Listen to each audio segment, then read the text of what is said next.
Hi, my name is Frenzy Bruce Bernardine. I am a criminologist. I am an activist. I am a philanthropist. Moreover, I am the founder and chief executive officer of Hope for Children Lakai, Neg Bakriye Bouteille. I'm here today to present to you Haitian Life Matters. I would like to speak of Haiti, not only words of admiration, respect, and love, but words of gratitude as well. Haiti has greatly served the cause of universal human liberty. We should not forget that. The freedom you and I enjoying today, more specifically, the freedom that the Dominican enjoy today, is largely due to the brave stand taken by the black sons of Haiti, or heroes. Toussaint Louverture, Jean-Jacques Dessalines, Henri Christophe, Pétion, Clairvaux, Romain, Brave, Yayou, Geoffroy, Cangé, Ferrou, Bois-en-Tonnerre, Gabard, Vernet, Pierrot, Laos, Romain, and Capra-la-Mort, etc. They fought for the freedom of every black man in the world, and they won the battle. Some nation had its special mission in the world, and each of those nations taught the world some important lesson. The Jew taught the world about religion. The Greeks taught the world about philosophy and beauty. The Romans taught the world about jurisprudence. England taught the world about commerce and manufactures.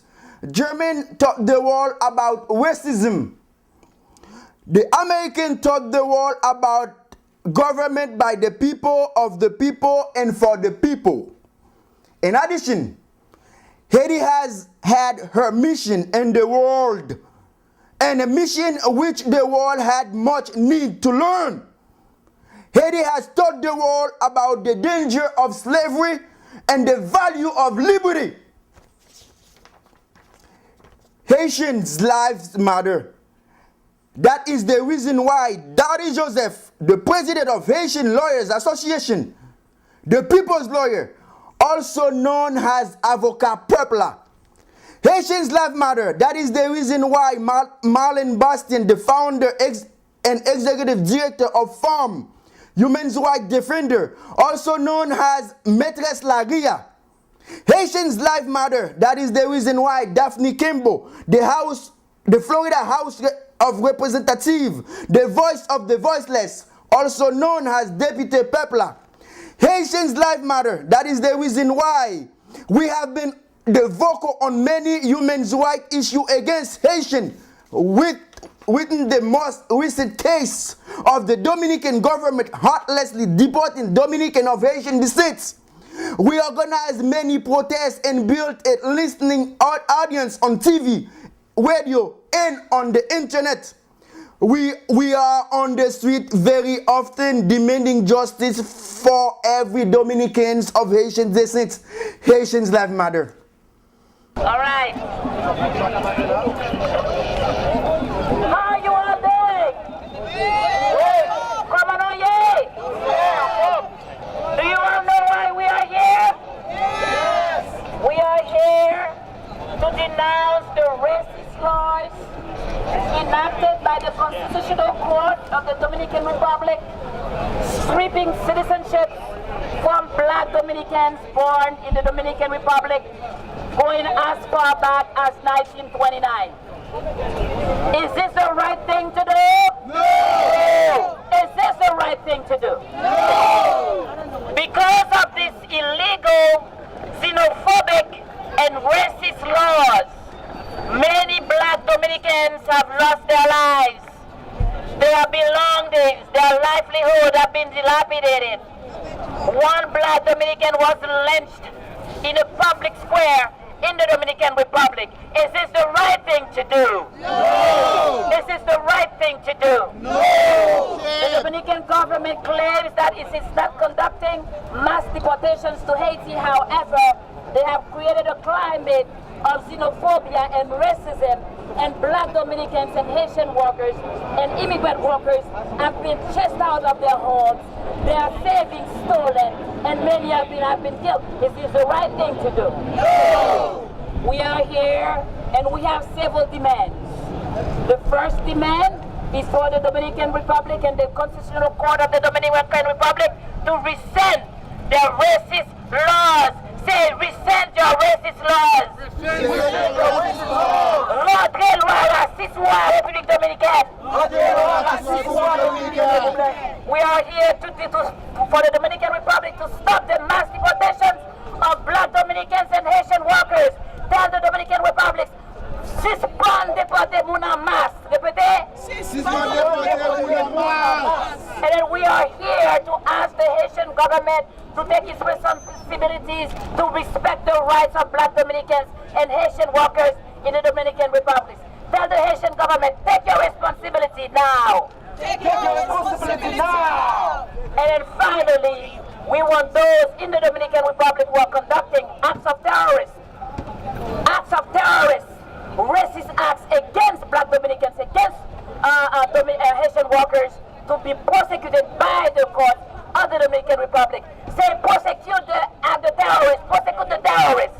Prosecute the terrorists! All right, now we have representation from different organizations. Nous avons des gens qui représentent différentes organisations. On va demander au groupe parler. All right. My name is Wesley Bruce Braden. I'm representing Hope for Children Lakai.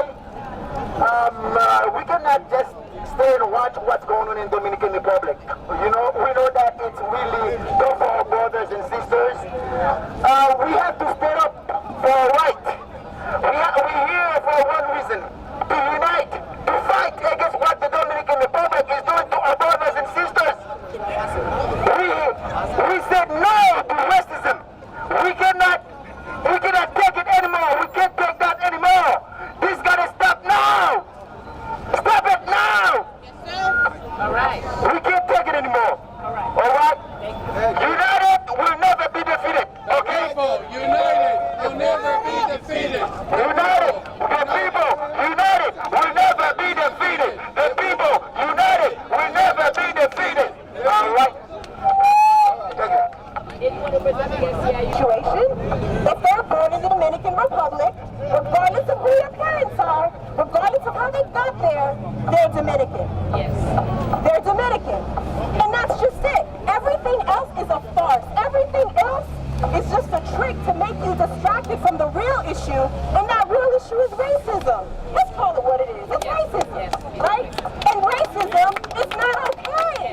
It's just not okay. Whether you think you're doing it for good, or it's clearly doing it for wrong. In this situation, it's clearly for wrong. And it's not okay. So we're here to let the Dominican Republic know that it's not okay, but we're also here to speak to the U.S. government. And to all, and this is a call to action for whoever to take part in whatever way you want to, okay? Whether it's passing a resolution with your local city council, whether it's encouraging your state representative to pass something, to let the Dominican Republic know that this is not okay, and to let the U.S. government know that we're with these Dominican people, to let them know. Lastly, I wanted to call up my girl, and no real rally would be complete without a good song.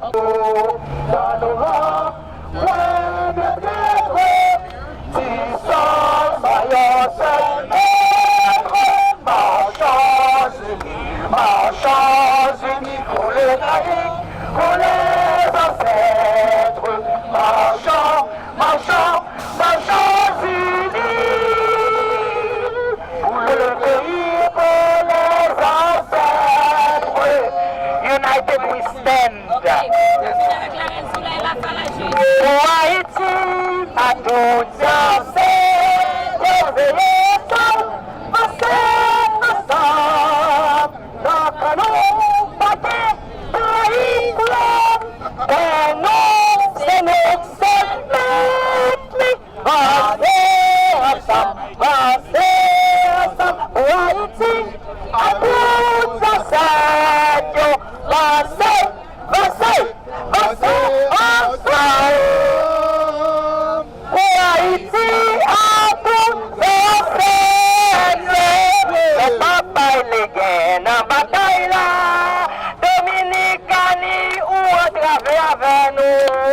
pas bailler gain la bataille là. On pas succès sans nous, après pour la guerre nous. On pas bailler gain la bataille là. On pas oublier nous-mêmes, c'est haïtien nous y. Nous pas bailler gain la bataille là.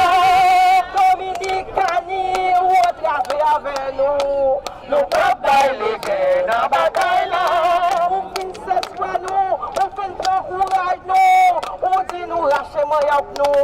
Nous pas bailler gain la bataille là. Dominicani ou traver avec nous. Nous pas bailler gain la bataille là. Dominicani c'est haïtien nous.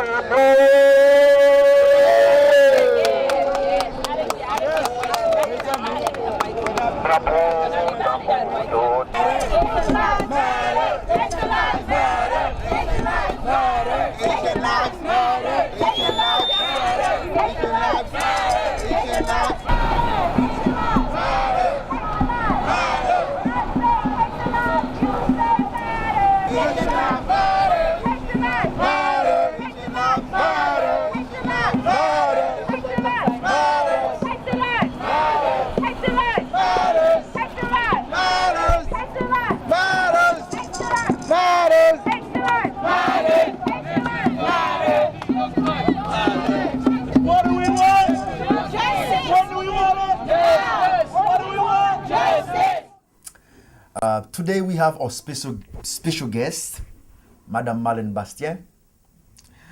Madame Marlène Bastien, before I start asking your question about the crisis and the mass deportation of the Haitian Dominican of Haitian descent in the Dominican Republic, please can you tell the viewers who you are, what you represent for the Haitian community, please? Well, I founded the FAM, FAM Haitian na Miami, also known as Haitian Women of Miami, in 1991. However, in 1981, I volunteered and worked as a paralegal at the Haitian Refugee Center under the leadership of the late Father Gérard Jean-Just. And there, I went to COM for 5 years and organized locally and nationally for the respect of Haitian refugees who were coming en masse in the late 70s, early 80s. As a result of our work and under the leadership of Father Gérard Jean-Just, as you know, thousands of Haitian refugees were released from detention. And today, they are Haitian American, some of them are elected officials. And after I left the Haitian Refugee Center, I went to work at Jackson Memorial Hospital as a medical social worker, and there I assisted patients with sickle cell and anemia and cancer. And while I was doing that, I organized FAM, Haitian Women of Miami, and then our mission is to facilitate the adjustment of Haitian women and their families to life socially, politically, and financially here in the U.S. And we provide services. We also organize locally, nationally, and globally on issues pertaining to immigration, for example, access to health care, domestic violence intervention, immigration and citizenship services. We also have an adult education program, computer classes, job training. Basically, FAM is a one-stop center here in Little Haiti. And our goal is, our mission is to strengthen families, because we believe that strong families make strong communities. In a nutshell, this is what we do here, and we are proud of our work, because we do believe that we, Haitian Americans, we contributed to building the social, political, and economic fabric of this country, of this great nation, the United States of America. And then we deserve to be treated with respect and dignity.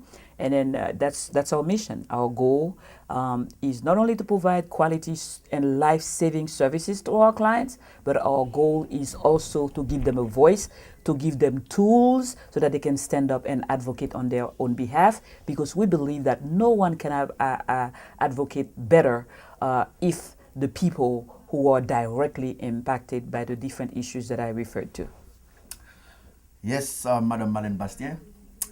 Can you tell our viewers the reason why you start all this march and rally against the Dominican Republic, against the action of the Dominican government? Can you explain and can you tell our viewers the reason you start doing that? FOM has been engaged with the struggle of our brothers and sisters in the Dominican Republic for many years. We've worked with the late Sonia Pierre and her organization. We've worked with a lawyer, a well-known lawyer in the Dominican Republic who became a lawyer when she was 50 years old, Inoelia Remy. We've worked with her to provide small loans to women there, women immigrants in the Dominican Republic in the Bates a few years ago. We've assisted in the struggle over the years for better treatment and of not only Dominicans but of Haitian migrants in the Dominican Republic, because we believe that again Haitians have been giving their blood, their sweat and blood for the Dominican Republic. In the Bate, they've worked there for generations in slave-like labor, making basically nothing, in conditions not fit for human being, and while living in dire poverty. And over and over again, the Dominican Republic has denied these migrant workers and even their own citizens their most basic rights. So that is why we at FOM, over the course of our existence for the past 25 years, we've been intimately involved with the struggle in the Dominican Republic for better treatment and for human rights in the Dominican Republic. So of course, when the Dominican Republic, when their constitutional court enacted this law to deny Dominicans of Haitian descent of their and then strip them of their citizenship, of course, we sprung to action, and then we organized locally and nationally, because we believe that no nation has the right to deprive their own citizens of their citizenships. This really contribute to the development of the largest group of stateless Dominicans in the Western Hemisphere. It is against not only their own laws. The Dominican Republic is violating their own laws by stripping these Dominicans of Haitian descent of their citizenships, but they're also violating international conventions which they signed, which prevent any nation to render their own citizens stateless. So that is why we are in the battle, in the struggle, and that is why we have and continue to organize. We've organized rallies, petitions, Twitter rallies in front of the Dominican Republic consulate, in front of the Haitian consulate. We've organized rallies in front of our own office here. We've supported a national and global effort to boycott the Dominican Republic, because we do believe that what they are doing, it's against the law. It is inhuman. It is racist. It is biased. And it is illegal. So that is why we have and we continue to be engaged in this struggle for equal treatment and for human rights, for the Dominican Republic to uphold the basic human rights of this, not only of Dominicans, but also of workers of Haitian descent. What are the consequences of this new policy? Well, as you know, Franzi, this new policy has created a xenophobic climate in the Dominican Republic. And as a result, many Dominicans of Haitian descent have been attacked. As you know, they've been maimed, killed. One young Haitian migrant was lynched in this modern era, lynched on a public place, in a public place in the Dominican Republic. it's created a situation where black Dominicans and also Haitian immigrants are not protected. They are not safe. They don't feel safe, and that is why, as you could see, many of them were forced to go across the border, to basically leave everything they have. Some of them voluntarily left everything they have to escape to the border of Haiti, to escape the violence, but some of them were forced. We've seen on social media groups of Dominicans with knives and guns and machetes, chasing these Dominicans. Anybody who looks black, chasing them, harming them, beating them, cutting their hair, killing them. We've seen women being dragged on the street while the Dominican authorities stand by watching, doing nothing to prevent this violence.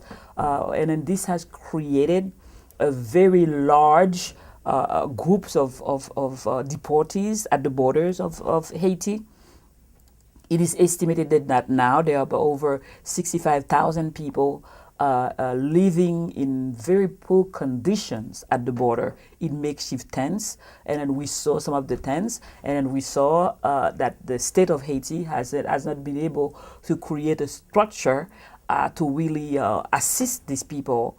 We know there are a couple of organizations trying to do their best, but without resources, it's very difficult. So we've seen with great sadness, men, women, children, and then elderlies who've lived in the Dominican Republic for years, who do not even speak Spanish, who've never been to Haiti, who went across the border or forced or marched across the border without anything. They've lost all their livelihoods. They've lost everything that they've worked for over the years. This really constitutes the gravest humanitarian crisis of our time going on right now at the borders of the Dominican Republic. And that's why we are calling on the state of Haiti to really take their responsibilities and find a way to assist these people, to advocate for these people, because even though they are Dominicans, but they are our brothers and sisters. And also we are calling on the international community, especially the Obama administration, to stand up and then denounce what's going on and then use and leverage their power to put pressure to bear on the Dominican Republic, because the United States of America, as the most powerful nations, and then the nation that also are providing a lot of arms and resources to the Dominican Republic, a nation that has a lot of investments in the Dominican Republic, investments that the Haitians and the black Dominicans have really worked and given their blood to protect.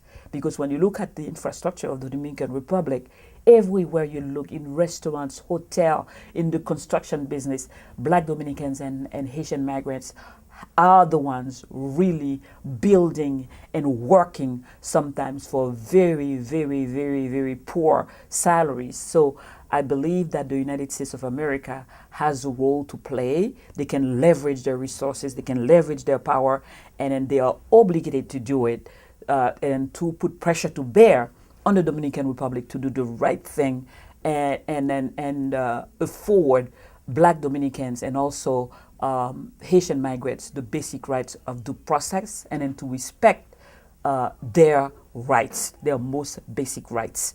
We're also calling on our brothers and sisters in the diaspora and in Haiti to stand up and organize and fight to support those who are suffering right now at the border and inside of the Dominican Republic.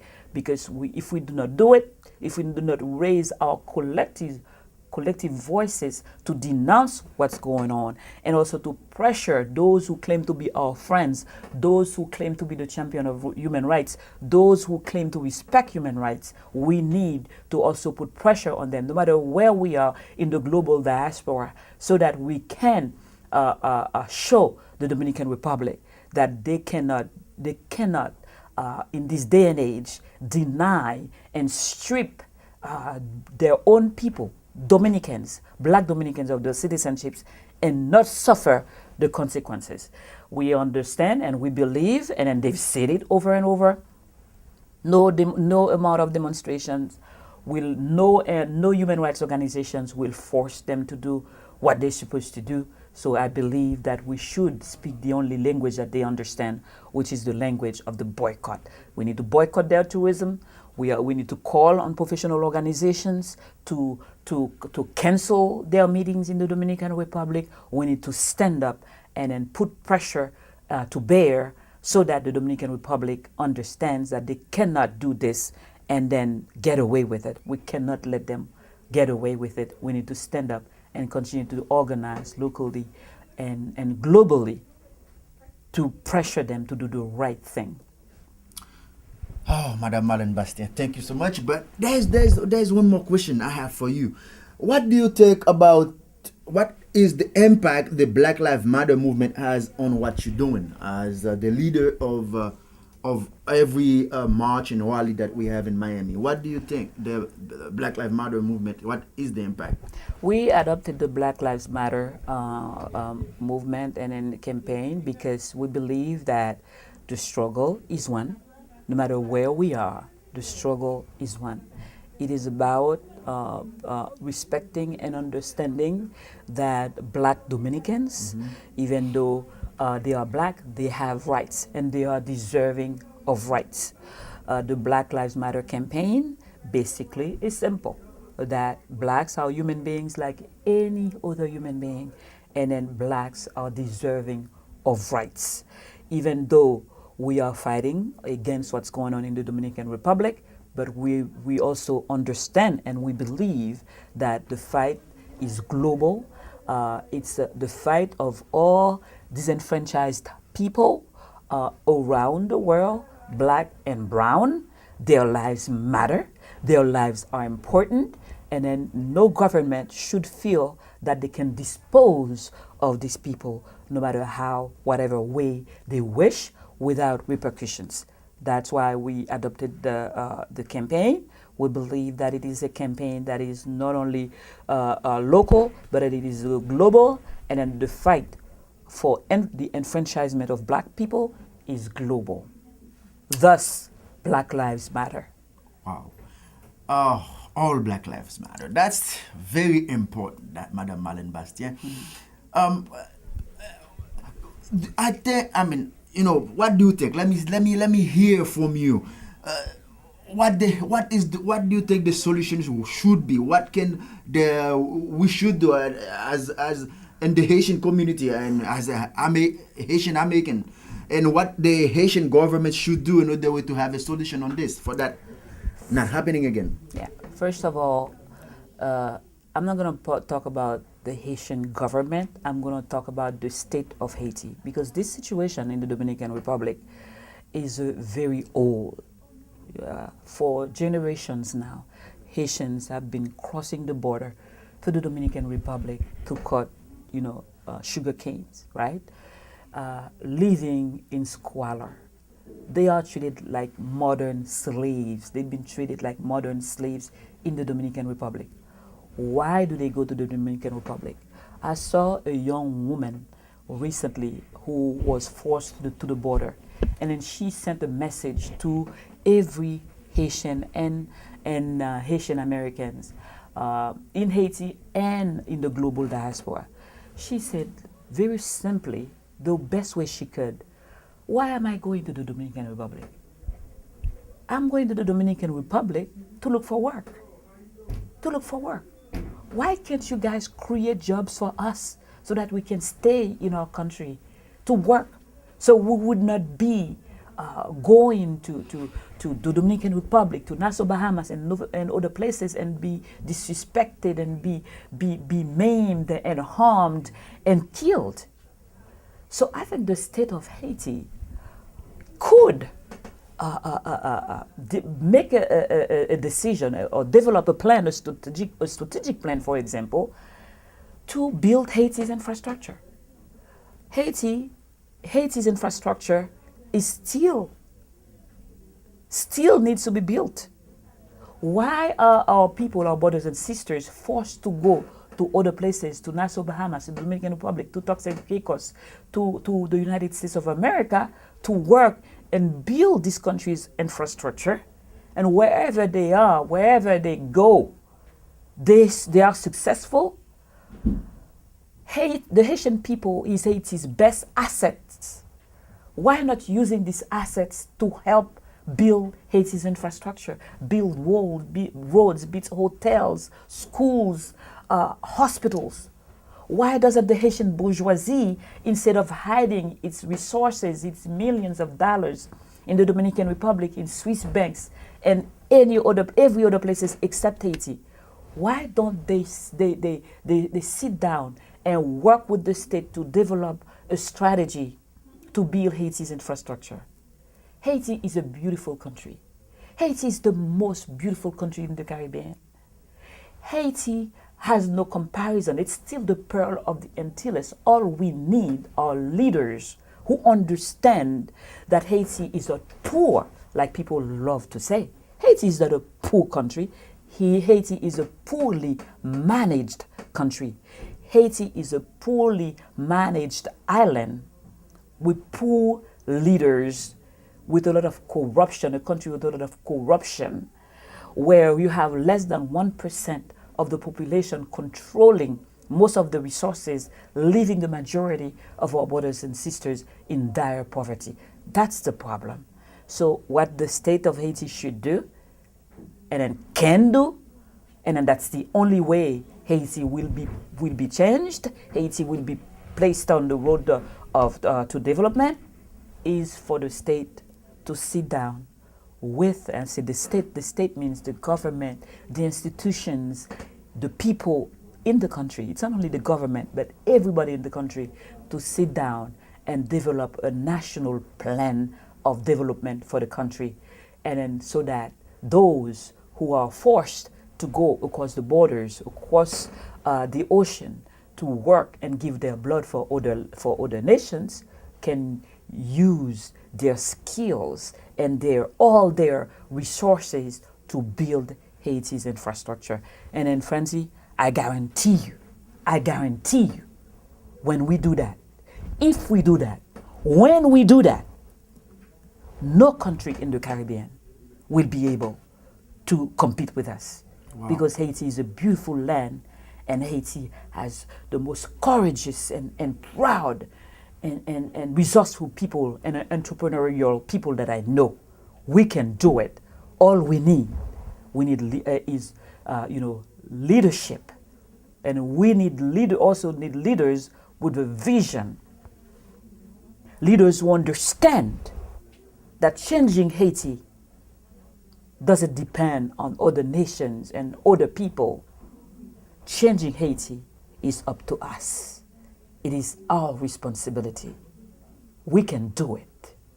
If we have the political will to do it, we can do it. Let's do it. Let us do it. Madame Marlene Bastien, I don't know who you are for this community. You are a very smart lady, very, very, very smart lady, and I'm demanding everyone that's watching this, our viewers, to treat that lady with respect and love her. She deserves that. I can't explain how much you touching me by saying all that, and you're very knowledgeable of what you're saying, the things that you're explaining to our viewers today. So, since the Dominican Republic violating the international human rights law, and you explaining what your point is about all that, and I think that everyone that's watching it, you talking right now, understand your point, and I think all this makes sense. And the only thing I can say is thank you for your knowledge, thank you for your experience, thank you for your willing, for your heart. Well, it is for me to thank you, and then keep on keeping on, you know. The struggle, like I said, it's global, and we need young people like you, and then others who may be watching, young college students, university students, young folks around the world, to stand up and say no to the DR. No, what you're doing is wrong. And then these people who were stripped of their nationalities, they need to gain their nationalities back. They need to give it back. And they need to create a humane process for the immigrants the Dominican Republic claims are without documentation, because no human being is illegal. I don't like to use the word illegal, because the fact is no human being is illegal. They are illegal, yet they are working and building your infrastructure, building your hotels, serving in your restaurants, giving their blood for you. So no human being is illegal. So if they are undocumented folks and folks who are not supposed to be in their land, in your land, you need to create a process. And then I believe that the Haitian government, the actual Haitian government, has been asking for that process, so that those who are not supposed to be there, because we cannot tell a country that they cannot deport people, but what we ask them is that if there has to be deportation, that it is done humanely, and that there is a process, and then that they should respect Haiti enough to work with the leaders there, with members of the state of Haiti, to really develop a humane process for people to be sent back to their homeland. So that's what we are asking. We are asking for the process to be fair. We are asking for the process to be humane for those who are not supposed to be in the Dominican Republic. But for the Dominicans who are born in the Dominican Republic, they have rights like every other Dominican. We are asking for the Dominican Republic to give them back their citizenship. It is fair. It is the right thing to do. Thank you, Madam Marlene Bastien. Thank you, Francis. Thank you. And then Thank keep you. up the great work, okay, young man? Thank you. All I right. really appreciate that, lady. My name is Francis Bruce Donadin, the founder and CEO of Hope for Children Lakai. Today we have our state representative Daphne Campbell with us today. Daphne, can you tell our viewer who you are and what you represent for the Haitian community and for the whole world? Well, my name is Daphne Campbell. I'm state representative for District 108. District 108 is North Miami, El Portal, Golden Glade, Biscayne Park, Akula Lakes, Liberty City, Liberty Square, Biscayne Garden, and Little Haiti. And I was born in Haiti. I'm from Cap Haitien, and I came to America in 1981. And when I came in, I was already, graduate as a registered nurse. And after 3-4 weeks, I have my license in New York. In 1987, I moved into Florida, and I'm residing in Miami, the same place I've been since 1981. That's where I am for now. But because of redistricting in 2012, and I have to move from my district, which was where I live, to go to 108. And I've been serving District 108 since 2010, re-elected 12, 14, and I have another re-election 16, and I know I'm going to be there until I go higher. Wow. Congratulations, Daphne. Thank you. It's a pleasure to have you. I would like to ask you about your mission last April on the 16th to the 20th of 2015 in the Dominican Republic. What the mission was about?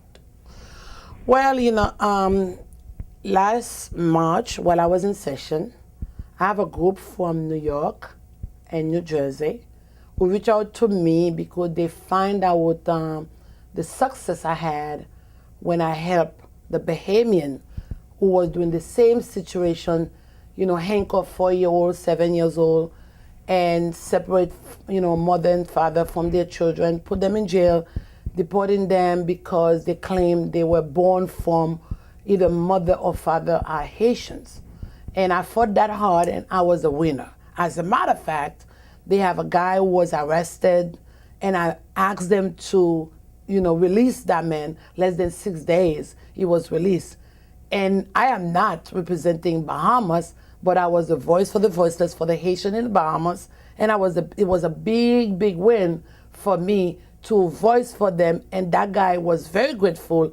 He was released. As a matter of fact, the family is suing Bahamas, getting big money. Well, because of that win, the people from New York and New Jersey, some mayor, past mayor from New Jersey, and the president of council from New Jersey, and board member from New Jersey and New York lawyers, they all reached out to me and asked me, as a matter of fact, asked me to be vice mayor for the Haitian Association. And we all together, it was 7 of us, we flew to Santo Domingo and spent 4 days from April 16th to the 20th.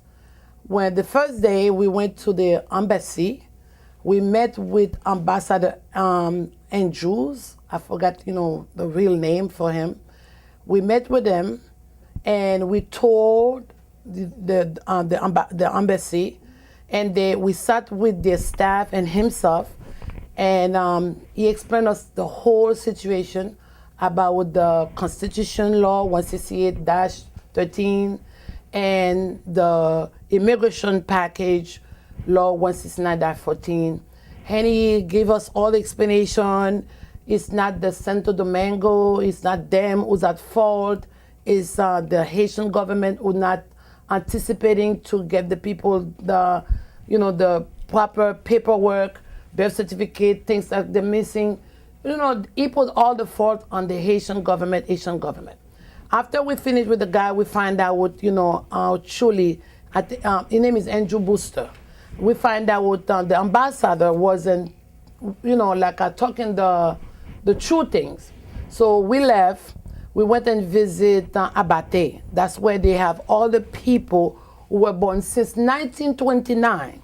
And they claim one of them born from Haitian parents. So they have, right away they said they're not Haitian, they're not Dominican no more, they are Haitian, so they have to go back. So it was a bunch of them.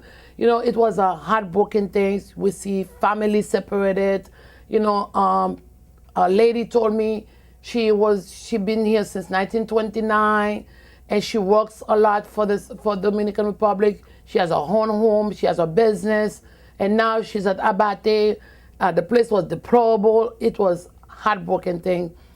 After when we left there, we went and meet with the Haitian ambassador, and he told us now the situation is not, I have the whole, because we went to a facts-finding mission.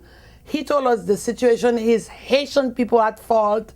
It's not Dominican Republic. Has a Haitian who represents Haitian as an ambassador, but he already got fired. But he didn't speak well on the situation. We weren't happy. And we left him now. We went to several universities, meet with a lot of, students who telling us how they're treating them in school. Some of them says, the teachers treating them like a dog, like animals. And they have another problem. Every year, they have to go back to Haiti to spend under $2,000 for visa, coming back and forth. If they don't do that, they kick them back. It's a total disaster. And after we left, now we went on the street to speak to the people, to the people on the street. The funny thing, the last day before we left, I met with few of state representatives who came to a big function the Haitian people was having because it was the diaspora week. And she told us she wasn't happy when they passed the law. She didn't vote for it. And she's going to talk to her colleagues to repeat the law, which is 169-14. She give us all type of good, talking, like a talk business. And I asked her, I said to her, so why in the law you guys put in place have 3 things where the people cannot produce? Number 1, you're asking them to show their parents' birth certificate who were born 1929. If somebody born 1929 got sick, where do you think I'm going to find their birth certificate? and you ask them to show, proof of baptism. My goodness, Haitian never baptized anyway. So now they have to give that proof. Third thing, you ask them to give 7 Dominican witnesses. If Dominican Republic people don't like you from beginning, how are they going to be a witness for you? They won't even stand next to you to be a witness. So they have 3 things in that law, which is 169:14, who holding the people to get the paperwork. The Dominican Republic stated with the over 250,000 people in the list to be deported, they have 2,500 who qualify. That's a big lie. If they do qualify, those paperwork they give, they are wrong. Because I told them, they have to repeal that law. This is why when we came back, and my staff, we work very hard, tirelessly. We were 223 state representatives in Congress to Dominican Republic to ask them to repeal 169:14, to remove all impediments who preventing these people to be qualified. We never get no answer. We email and we send them certified mail.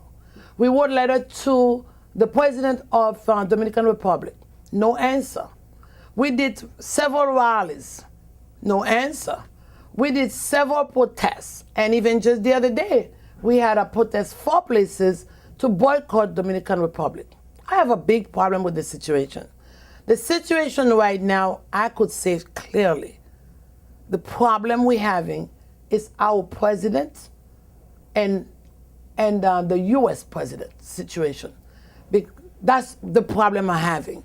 So I don't know if you have other questions before I go further, but our facts-finding mission was very successful because he say and she say, and when you see it with your own eyes and hear it and talk to the people face to face, it's totally different. Because all these people you see talking, none of them flew over there or be over there and talk to the people personally and see them and hear them, because we did all that. Especially when we get to the embassy, the ambassador, Andrew Booster, when he was talking to us, he said, I was the first state representative in U.S. visiting them beside Nancy Pelosi. So basically, I was the first one who went to Dominican Republic, and it was an honor. And then, as you guys know, I'm the highest ranking elected official for Haitian community. So I'm only one in Tallahassee. I'm only one been there since 2010. So basically, it was an honor when the ambassador said, you are the first one coming from U.S.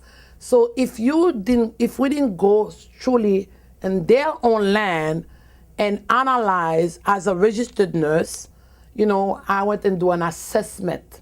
When you assess the situation, you see what is going on. It's totally different than what people said, what you hear on the news, what you read on the newspaper. All that is different. But me personally, as a state representative who represent the Haitian community, I went there, I analyzed every step, every corner, every little holes, so I could tell you what is going on. This is why I won't stop until Dominican Republic repeal 169:14 law. Yes, Dafty Kembo. State Representative Dafty Kembo, 4 months after you have been to the Dominican Republic, are you satisfied with the result of your mission? And from the Dominican Republic on April, are you satisfied 4 months after? Are you satisfied so far? No, I'm not satisfied. The reason I say I'm not satisfied, because regardless our mission or our rallies or protests or boycotting, people still getting deported. Because Dominican Republic people, they are lying. They stated, because I went to the embassy here, to the Consul General to Dominican Republic, I had a big meeting with all of them. They said the TV line is not true, it's made up story.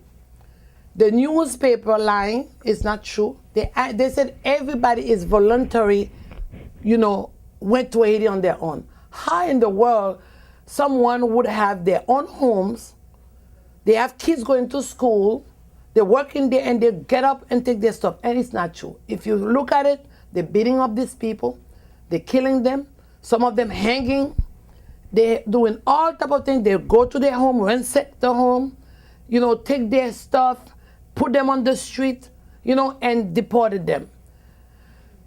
To me right now, I am not satisfied.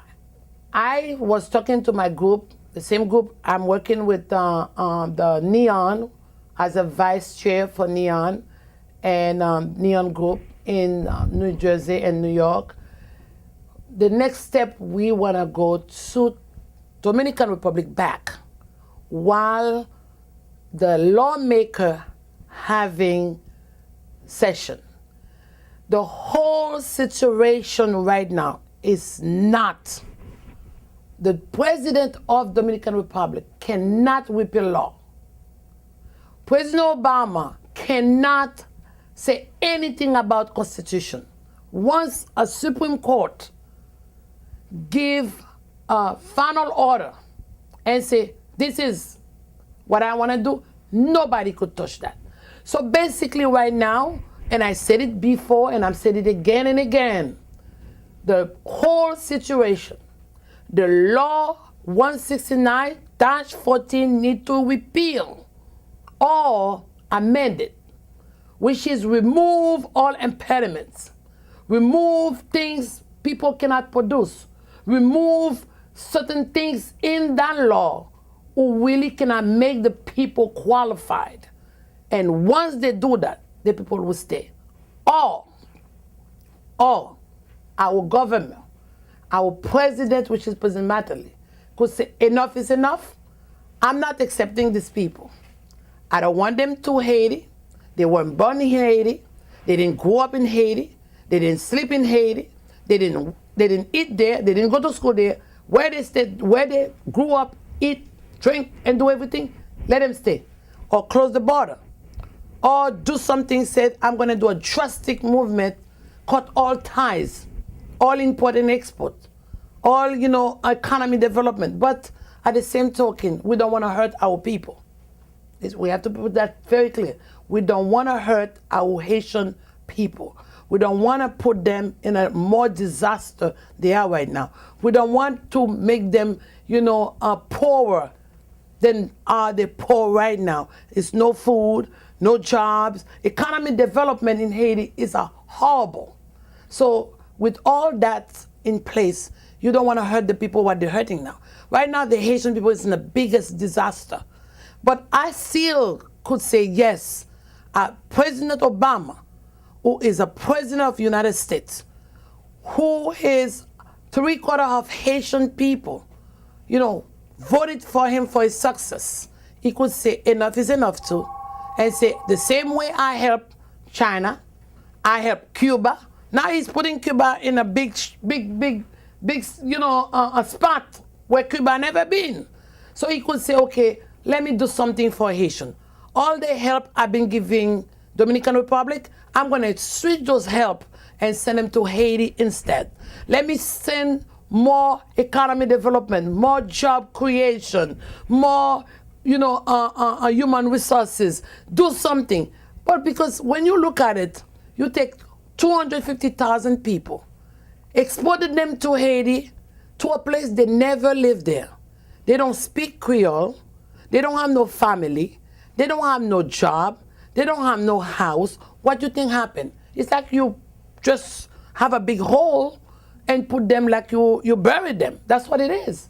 So basically, the situation needs a lot of work together, teamwork, which is all presidents have to unite it together. Everybody have to make one big family to make sure that situation resolved. And I will do as much I can. My office will be doing, we're still gonna keep working to see how can this situation resolve, but the biggest thing, to work with the lawmaker and make them repeal or amended 169-14 law? There's a question that I would like to ask you personally. Since the earthquake, I saw Michelle Obama went to Haiti and Joe Biden's wife, Dr. Biden. I think it would be nice if you can try that to ask President Obama. You will be it will be with President Obama in Haiti. It will be so nice for the whole world to see President Obama and you as the woman in power, or that represent the Haitian community, the Haitian people, went to Haiti for that disaster. That is that disaster, just like the earthquake. It was 200,000 people pass. I don't want to say dead, but pass. And 200,000 people deported from the Dominican Republic to Haiti. It is a disaster. Do you think that would be nice if you can try that before the end of President Obama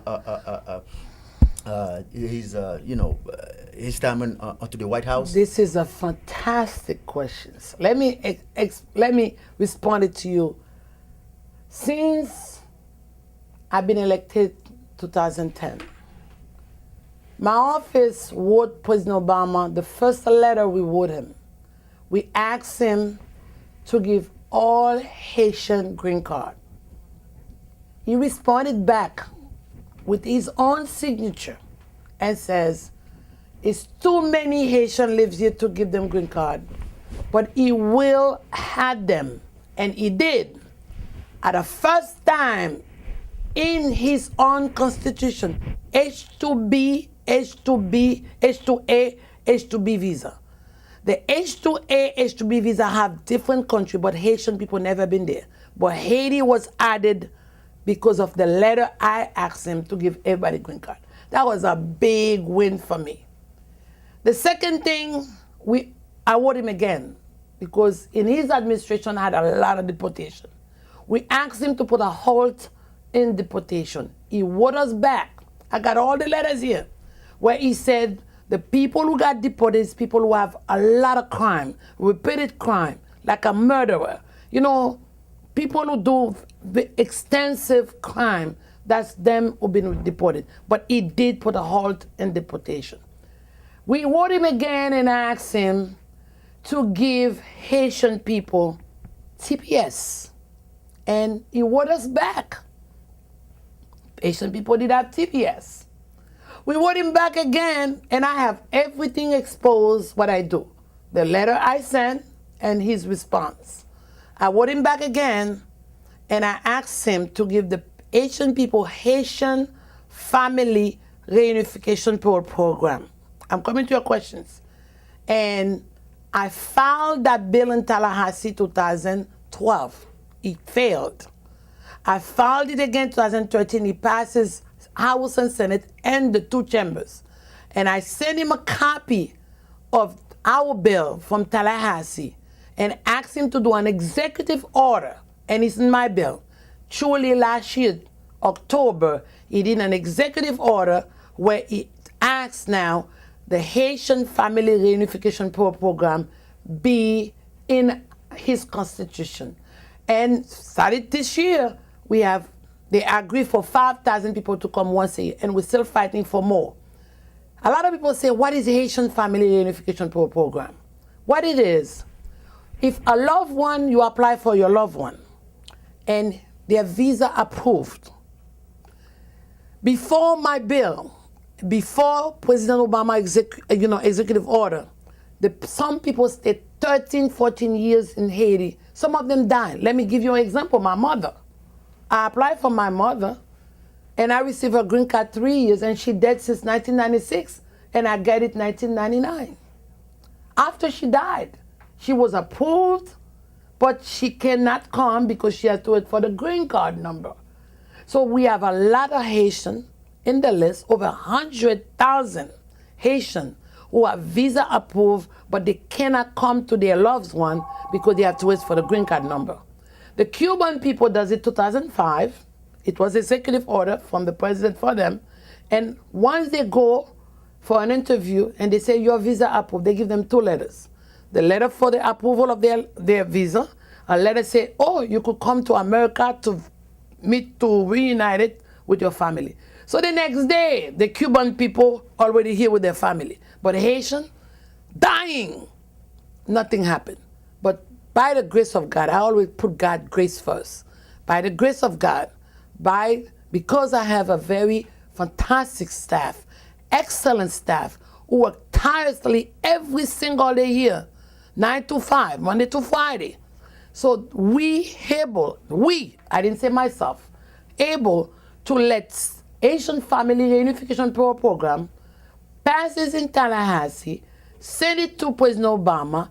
In 2014, the executive order was granted to Haitian people, and now Haitian is in the same category with the Cuban. That was a big, big thing. It was a support of Daphne Campbell, because once you pass a bill at the state level, federal is supposed to pick it up. Mm-hmm. And that's why this year I have news for you, because I filed for Haitian Flag Day, Haitian Independence Day, and Haitian Heritage. We're filing in Tallahassee this year. If he passes, so we're going to make sure we send it to President Obama to do executive order for Haitian people to celebrate nationally Flag Day, Independence Day, Heritage Month. Just like Cuban does it, me, I'm working just like this with Cuban. If Cuban do this, I do that. Because I don't put Cuban up top. I want to keep my people on top. That's why. So truly what to say, it's a good idea. I'm going to write him a letter and invite him to come to Haiti. And I will be there once he's coming and ask his staff to make sure, let me know. And I flew and meet with him in Haiti. And he could come to Haiti before he's ended, his term. And that's a very fantastic idea, a great idea. And my staff listening to me at this moment, and they're going to put that in place. We will make sure. But one thing I'm telling you, President Obama has been very, very, very good to District 108 and serving District 108, responded to District 108. Never a letter we sent to him, we don't get an answer. We even write him a letter for housing when people was losing all their homes. And we sent him a letter for him to keep, extending, housing, like a loan and things like that. He wrote us back. So everything is online. You could type my name with President Obama. You see every letter I send him and every response he sent us. But one thing I could tell you, I don't know other people, but our office has been in contact with President Obama. This is why last year he did choose only me to come for, briefing in Washington who represent Florida only. I was the only state representative for briefing to Washington, D.C. last year. No others than Daphne Campbell, the best for our community. Thank you. Okay, so before I ask you another question, pour Haïtien, she's a state representative, député.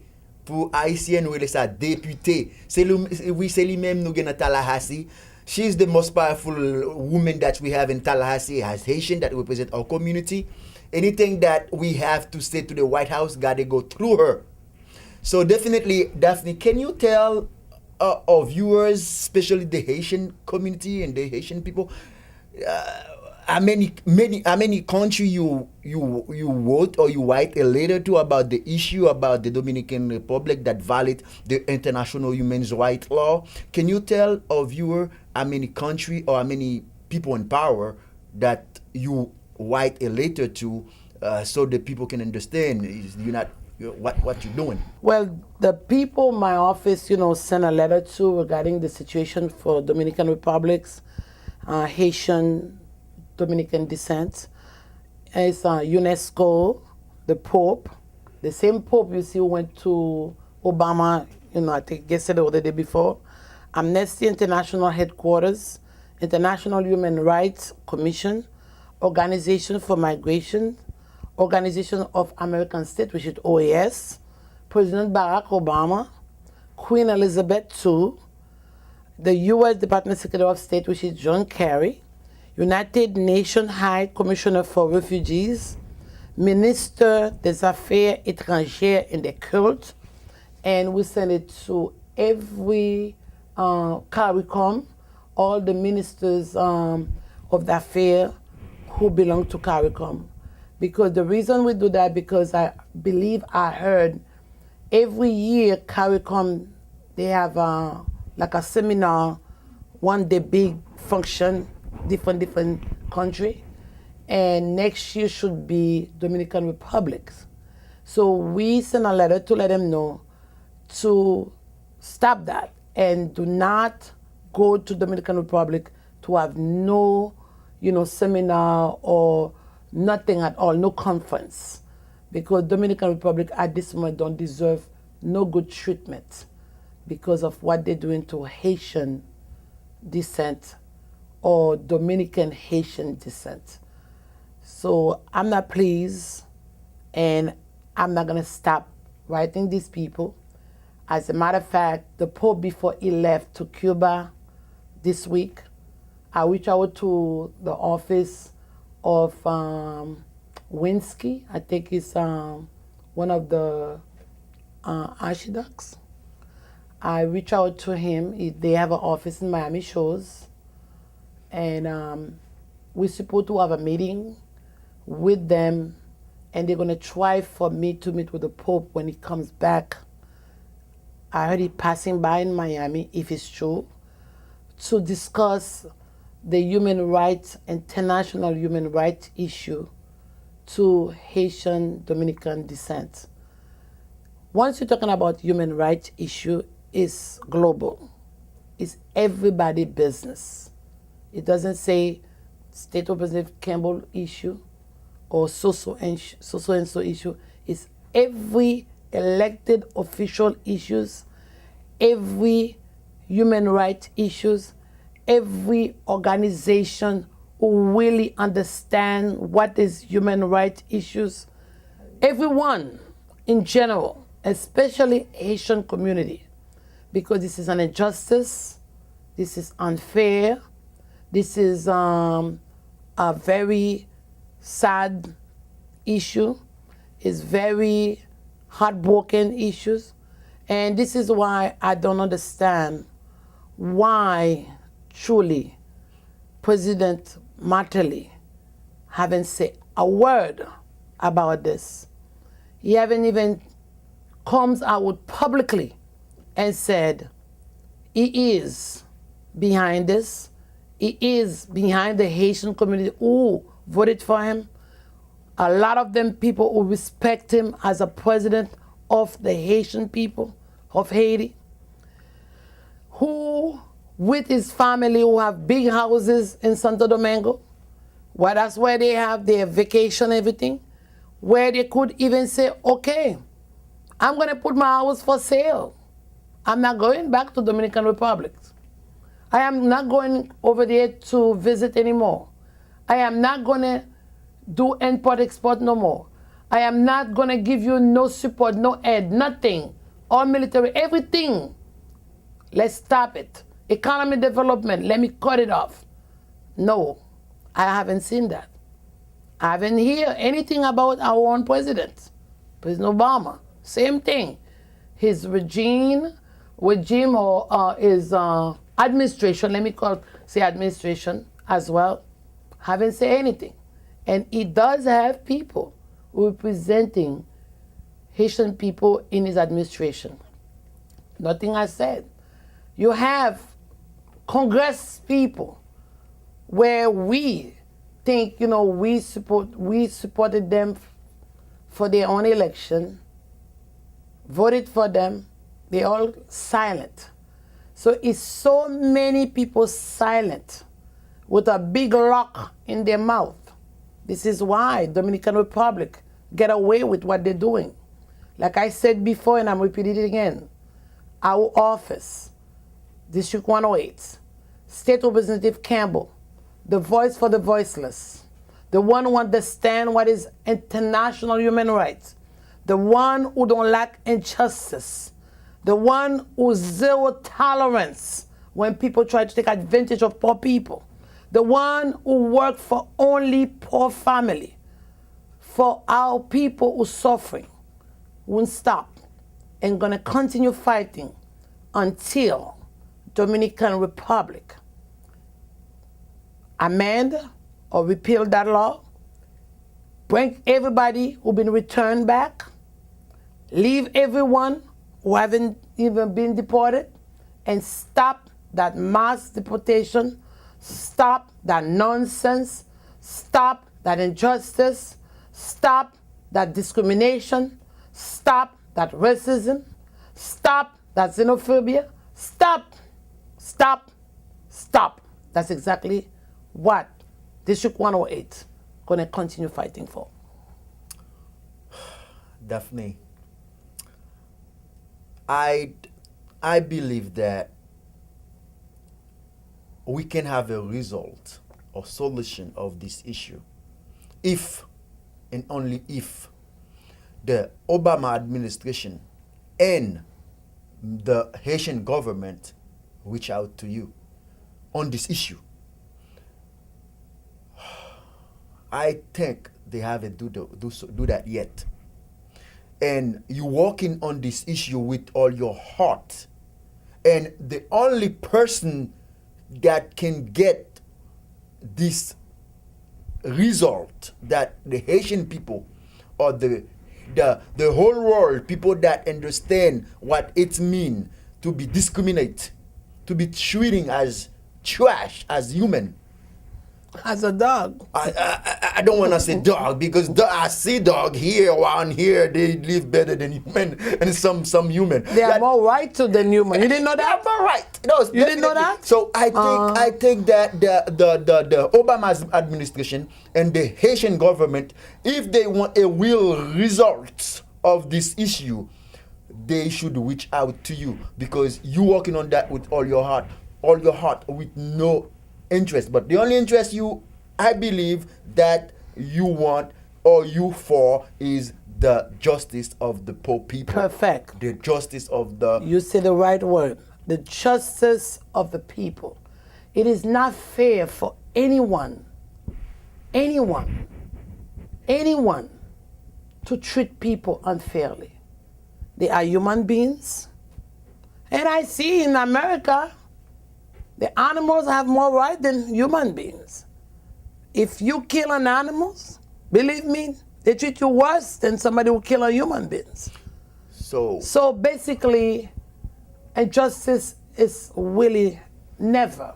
In this office, we only fighting for justice. We only fighting for fairness. We only fighting for people who don't have no voice. And I thank God every day for putting me in a position where I could speak for people who don't have no voice, people who cannot speak for themselves. This country, as long as you this color, black, as long you are the low one, if you don't know somebody who could speak, believing me, they treat you unfairly. A lot of things going on for low-income people. When you listen, let me stay where we at because I could say more and more and more and more. The justice system is a failure. Okay. For people who is black. I have to say it the way it is. The color. Wow. When you are color black, you don't have no voice. You treat it like a nothing. But when you have a little color, even if you're Asian, as long as you light skin, you don't get the same treatment. It's sad. But guess what? God created all colors. People with long hair, short hair, ugly, nice. So we have to accept the way we were born. We were created by our Savior. But the only thing I know, with God's grace, Dominican Republic gonna do the right thing. It's not now, but it will happen. And I have all faith, you're gonna hear the word. Dominican Republic, stop all deportation, everybody back, everything turned to normal. It's gonna happen soon and very soon. Just wait. Okay. As the voice of the voiceless, Deputy Daphne Kembo, or State Representative Daphne Kembo, to the bottom of my heart, I'm thanking you for taking your time to come from all the way through Tallahassee and come to Miami, to your office in Miami, and leave your office in Tallahassee and sit here with me in Miami and talking to our viewers, the Haitian people, to the whole world about your point of view and about your mission to the issue that's going on between the Dominican Republic and Haiti. I don't know if you have anything else to say to our viewers, the whole world. You may. Thank you. Well, to my community, like I said before, I'm the voice for the voiceless. And I could say, all of you, thank you for choosing the real and true voice to represent you at the state level. Thank you for support and prayers. Thank you for being with me for all these years. And thank you for making sure I'm okay. And to my end, hold on. Hold on Jesus. And make sure God will never leave you nor forsake you. So God will take care of all Haitians who are going through difficult time at this moment, either in Dominican Republic or Bahamas or anywhere else, or Haiti. But don't worry. God is good. God will take care of you and your family. Until then, see you soon. All in all, I would like to thank all our viewers for taking the time to watch this documentary. I would like to thank all our leaders in the Haitian American community for giving the time to educate all our viewers on the crisis between the Dominican Republic and Haiti, and to compel the U.S. government, the Dominican government, and the Haitian government to do the right things for the less fortunate Dominican of Haitian descent. I hope that documentary is a blessing for everyone, more especially to every student. Thank you. Francis Bush Bernardine, the founder and CEO of Hope for Children Lakai. Thank you.